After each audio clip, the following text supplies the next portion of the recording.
ETF index mutual funds నేర్చుకుని stock మార్కెట్లో రాణించాలనుకుంటున్నారా? వెంటనే ఈ నెంబర్కి కాల్ చేయండి.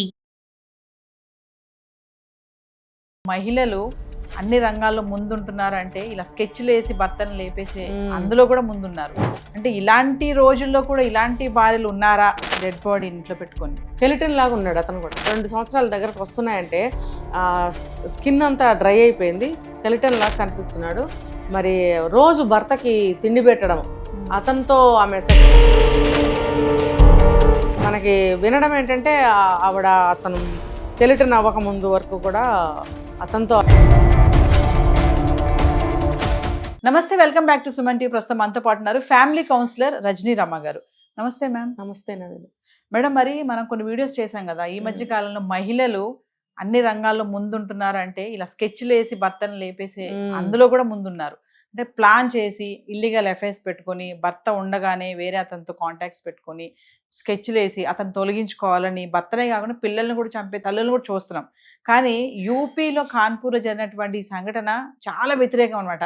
అంటే ఇలాంటి రోజుల్లో కూడా ఇలాంటి భార్యలు ఉన్నారా అంటే ఉన్నారని చెప్పుకోవాలి. మరి ఇన్సిడెంట్ చూస్తే మరి ఒక్కసారి మీరు దాని గురించి మీరే మాట్లాడాలి. మరి భార్యలు పక్కన పెడితే ఒక స్త్రీ అంటే స్త్రీ ప్రాణం పోయగలదు, ప్రాణం తీయగలదు, తన ప్రాణం కూడా తీసుకోగలదు, ఒకళ్ళ ప్రాణం కూడా తీయగలదు. శక్తి స్వరూపుడు అంటారు కదా, ఆ శక్తి ఉంటుంది. శక్తి అంటే మానసికమైనటువంటి శక్తి. అది అంటే తను ఇప్పుడు మీరు చెప్పారు ఎంతోమందిని చంపేస్తున్నారు భర్తల్ని అని చెప్పి. ఎందుకు అని అంటే తను ఇప్పుడు మన సోనం తన మనసులో ఒక కోరిక పుట్టింది, తను ఒకటి నెరవేర్చుకోవాలనుకుంది. అంటే దానికోసం భర్తని చంపేసింది. ఏం చేయాలన్నా కూడా ఆ మానసికమైనటువంటి శక్తి స్త్రీకి దేవుడు ఇచ్చాడు. దాన్ని సక్రమంగా ఉపయోగించుకోలేకపోతున్నారు కొంతమంది స్త్రీలు. భర్తలను లేపేయటం, తల్లుల్ని లేపేయటం, పిల్లల్ని లేపేయటం, అత్తమామల్ని లేపేయటం, ఇంకా చెప్పాలంటే అన్ని రంగాల్లో మీరు చెప్పారుగా, అన్ని రంగాల్లోనూ ఒక మంచికి ఉంటే మంచిదండి. చెడు రంగాల్లో లేరా? నక్సలైట్స్లో ఉన్నారు, ఉగ్రవాదుల్లో ఉన్నారు, అన్నిట్లో ఆడవాళ్ళు ఉన్నారు కదా. ఒక మంచికి శక్తిని ఉపయోగిస్తే ఆ శక్తి చాలా పవర్ అన్నమాట. ఆ శక్తి మంచికి ఉపయోగిస్తే చాలా మంచి పరిణామాలు జరుగుతాయి అన్నమాట, చాలా అభివృద్ధి చెందుతాయి. మరి అలా ఉపయోగించట్లేదు. అంటే నేను ఎందుకు చెప్తున్నానంటే తను ఒక చెడు చేయాలి, ఒక చెడు కోరుకున్నా చేయగలదు తను.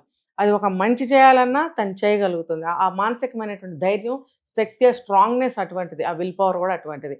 అలాగే ప్రేమించాలి, తను ప్రాణం పెట్టేయాలి అని అంటే కూడా పెట్టగలదు. అంటే రెండు చేయగలదు. భర్తని ప్రేమించగలదు, భర్తని చంపగలదు. మరి ఇది మగవాళ్ళు అర్థం చేసుకోవాలి. దీన్ని ఎలా ఆడదాన్ని మనము మౌల్డ్ చేసుకోవాలి, ఆడదాన్ని మనం ఎలా హ్యాండిల్ చేయాలి, ఆడదాన్ని మనం ఎలా కాపాడుకోవాలి, ఆడదాన్ని మనం ఎలా ఉపయోగించుకోవాలి, ఇలా అన్ని రకాలుగా స్త్రీని మనం ఎలా దక్కించుకోవాలి అనేది మగవాళ్ళు ఆలోచించుకోవాలి. ఇన్ని సంఘటనలు జరుగుతున్నాయి కాబట్టి. చూడండి, ఇప్పుడు ఈ అమ్మాయి ప్రేమించి పెళ్లి చేసుకున్నారు, తను ఒక అనాథ, వేరు మతాలు. ఆ అబ్బాయి ఇంట్లో వాళ్ళని కూడా ఎదిరించాడు. తక్కువ రేటుగా వస్తుందని చెప్పి మనం ప్రశాంతంగా ఉందాము అని చెప్పి ఊరి చివరంటే ఇళ్ళు ఎక్కువగా లేని ప్లేస్లో కొనుక్కున్నారు. చుట్టుపక్కల కొంచెం దూరానికి ఉన్నాయి. వీళ్ళు ప్రశాంతంగా ఒక ఇల్లు కొనుక్కున్నారు, ఆనందంగా ఉంటున్నారు. 2 ఏళ్ళు అయింది, పిల్లలు లేరు, అయినా కూడా చాలా బాగా ఉంటున్నారు. అతను బ్యాంకు జాబ్ చేస్తున్నాడు. అతనికి తల్లి, తండ్రి, తోడబుట్టిన వాళ్ళు అందరూ ఉన్నారు. కానీ భార్యతో ప్రశాంతంగా ఇక్కడ ఉంటున్నాడు. తల్లిదండ్రులు కూడా సరే ఒప్పుకున్నారు, సరే సంతోషంగా ఉంటున్నారు కదా అని ఎవరైనా సరే మీరు ఉండండి అని వదిలేస్తారు. అంటే వాళ్ళని డిస్టర్బ్ చేయటం ఇష్టం లేక. ఆనందంగా ఉంటే చాలు పిల్లలని కోరుకునే తల్లిదండ్రులు ఉంటారు కదా. సరే వీళ్ళు ఉంటున్నారు. 5 ఏళ్ళు గడిచింది, పిల్లలు లేరు, అయినా కూడా చాలా బాగా చూసుకుంటున్నాడు. వీళ్ళకి వచ్చిన ఇబ్బంది ఏమీ లేదు, చాలా బాగా ఉంటున్నారు. మరి మ్యారేజ్ డే అంటే ఇంకా వాళ్ళ ఆనందానికి ఇదేముంది, చక్కగా అతను కూడా వచ్చేటప్పుడు ఒక శారీ అని, స్వీట్స్ అని, ఇంకా కావాల్సిన వస్తువులు కొనుక్కున్నాడు. ఈమె కూడా భర్త వచ్చేటప్పటికి పంచభక్ష పరమాన్నాలు అన్నీ వండి రెడీగా పెట్టింది. చక్కగా మ్యారేజ్ డేకి పెళ్లి రోజు ఎట్లా తయారైందో అలా తయారయ్యి చక్కగా రెడీగా ఉంది. ఇంతలో యాక్సిడెంట్ అయిందని చెప్పి వార్త. ఇంకేముంది, గుండె అయినంత పని అవుతుంది కదా. అంటే ఈమె ఎదురు చూసింది, ఇంకా వస్తాడు, ఫోన్ చేస్తేనేమో అది స్విచ్ ఆఫ్ వస్తుంది. మరి స్విచ్ ఆఫ్ వచ్చిన తర్వాత ఎక్కడికి చేయగలదు? మరి తను కూడా జాబ్ చేసే అమ్మాయే అనుకుని ఇంట్లో ఉండిపోయింది. సో మరి అన్ని నెంబర్లు ఉన్నాయో లేదో, బ్యాంకుకి ఫోన్ చేస్తే కూడా వెళ్ళిపోయాడని చెప్పారు. చాలాసేపు చూసిన తర్వాత పోలీస్ స్టేషన్కి వెళ్ళి కంప్లైంట్ ఇస్తే వాళ్ళు వెతికితే ఆ రోడ్డు మీద యాక్సిడెంట్ అయింది, చనిపోయి ఉన్నాడు. ఇంకా ఈమెకి గుండె ఆగిపోతుంది కదా. ఇంకా అప్పుడు ఇంటికి తీసుకొచ్చారు. తీసుకొచ్చిన తర్వాత పోలీసులకు కూడా ఎలా ఆమె చెప్పింది, మా ఆయన బాగుపడతాడు, కోమాలో ఉన్నాడు, నేను వైద్యం చేయిస్తాను, మరి ఎలా మేనేజ్ చేసి ఆ బాడీని తీసుకుందనేది మనకు తెలియదు. తల్లిదండ్రులు కూడా వస్తే వాళ్ళకు కూడా అదే చెప్పి, మీరు ఇక్కడ ఉంటే ఉండలేరు ఊరి చివర, నేను వైద్యం చేయించుకుని నేను చూసుకుంటాను, కోమాలో ఉన్నాడు అంటే కదా. ఇంట్లో పెట్టేసుకుంది ఇంట్లో బాడీని. పెట్టేసుకుంది. ఉమ్.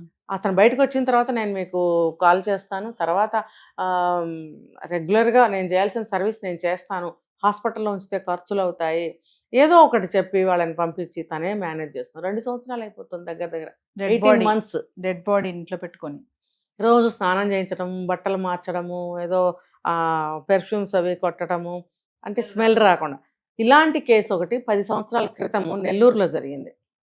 ఎలా అంటే ఆయన ఫిజిక్స్ లెక్చరర్, ఒక కాలేజీలో లెక్చరర్ అనమాట ఆయన. భార్య, 2 పిల్లలు, చక్కగా సాగుతున్న సంసారం. సడన్గా ఆయన చనిపోవటం జరిగింది. ఎవరో చేతబడి చేశారు అని చెప్పి వీళ్ళు అనుకున్నారు.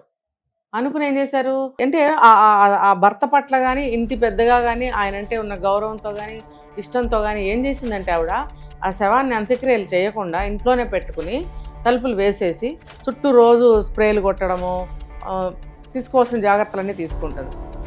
అలా కొద్ది రోజులు అయిన తర్వాత తను కూడా పడుకుండిపోయింది.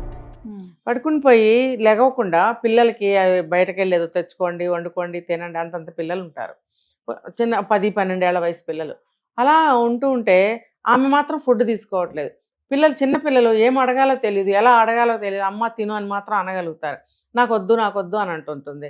అమ్మ లేవట్లేదు, అమ్మలే అంటే నేను లేవను, నేను నాన్నతోనే ఉంటాను అని చెప్తుంది. ఆ వయసు పిల్లలకి అంతకన్నా తెలియదు. నిన్న మనం ఒక వైజాగ్లోనో ఎక్కడ ఒక భార్యని హత్య చేస్తే, పిల్లలిద్దరిని బాత్రూంలో పెట్టి తల్లిని హత్య చేస్తే, పిల్లని ఇంటర్వ్యూ చేసినప్పుడు నువ్వు అడగలేదా అంటే నేను అడగలేదు అని చెప్తున్నా. అంటే అమాయకత్వం, తెలియదు, ఎలా అడగాలో తెలియదు. అలాగే ఈ పిల్లలు కూడా ఏదో అమ్మ తినమ్మా అంటున్నారు కానీ ఇంకేం లేదు. చివరికి ఏం చేసింది, తను కూడా ఇంకా ఆమెకి మాట కూడా రాని దశకి వెళ్ళిపోయింది. ఆమె అయిపోయినప్పుడు చెప్పిందంట పిల్లలకి, ఏదో కొంచెం డబ్బులు పెట్టుకుంటారు కదా ఆయన చనిపోయినప్పుడు వచ్చిన డబ్బులు, అవన్నీ ఆ డబ్బులన్నీ ఒక చోట పెట్టి మీరు ఏదో ఒకటి కొనుక్కొని తెచ్చుకుని తినండి, ఏదో వండుకోండి, మరి ఏదో చెప్పింది మొత్తానికి, నేను నాన్నతో వెళ్ళిపోతున్నాను అని చెప్పి కొద్ది రోజులకి ఆమె కూడా అయిపోయింది. ఇంక పిల్లలకి ఏమర్థమైంది, నాన్న వెళ్ళిపోతే నాన్న ఇంట్లోనే ఉన్నాడు, అమ్మ వెళ్ళిపోతే అమ్మ ఇంట్లో ఉన్నాడు, ఇట్లా ఉంటారు కావాలి ఉంటారు. పాపం వాళ్ళకి ఏం తెలుస్తుంది చెప్పండి.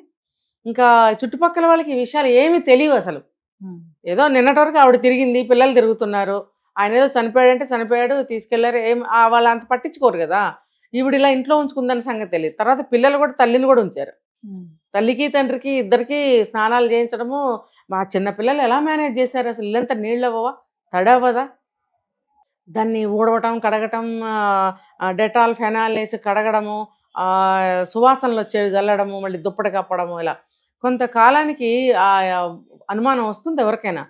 వచ్చి చూస్తే 2 కూడా స్కెలిటన్లు అయిపోయాయి, స్కిన్ లేదు, ఇంకా ఒక జుట్టు, పళ్ళు, ఎముకలు కనిపిస్తాయి. మనం చూసాం యూట్యూబ్స్లో, వాటిలో చూసాం, భయపడిపోయాం మేము అందరం. అప్పుడు ఏంటని అప్పుడు బయటకు తీస్తే పిల్లలు చెప్పింది ఏంటంటే, ఇలా జరిగింది, మా అమ్మ ఇలా చెప్పింది కాబట్టి మేము అలా పెట్టాము.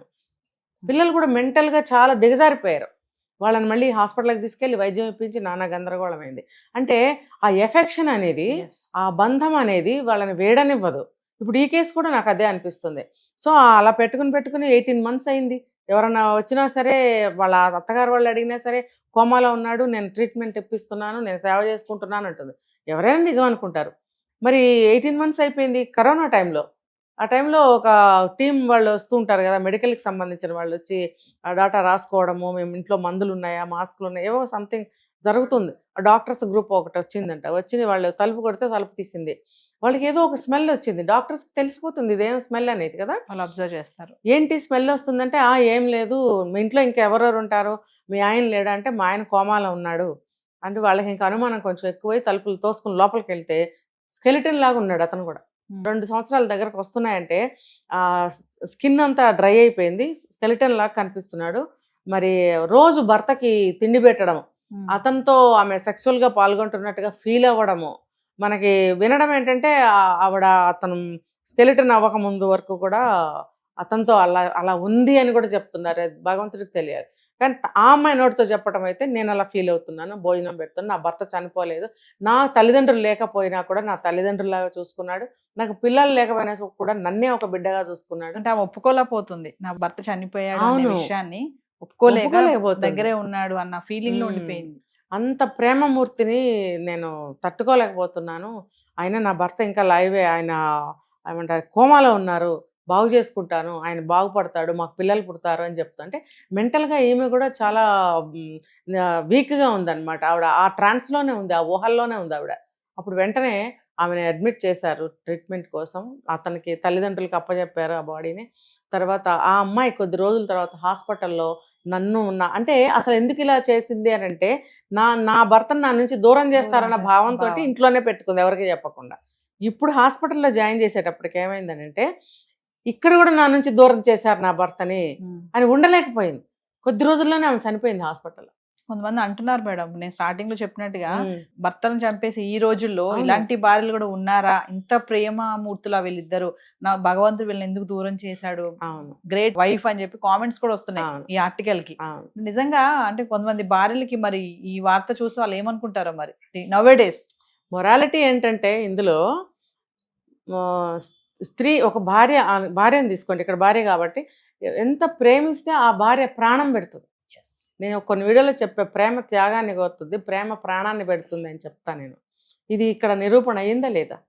కాబట్టి భార్యని సున్నితంగా చూసుకోండి, ప్రేమించండి. అంతకు మించి ప్రాణం పెడుతుంది ఆవిడ మీకోసం, అంతకన్నా కావాల్సింది ఏముందండి? అది తెలుసుకోక ఏవేవో తప్పులు చేస్తున్నారు, భార్యలు భర్తలను చంపే దశకి దిగజారారు. Thank you.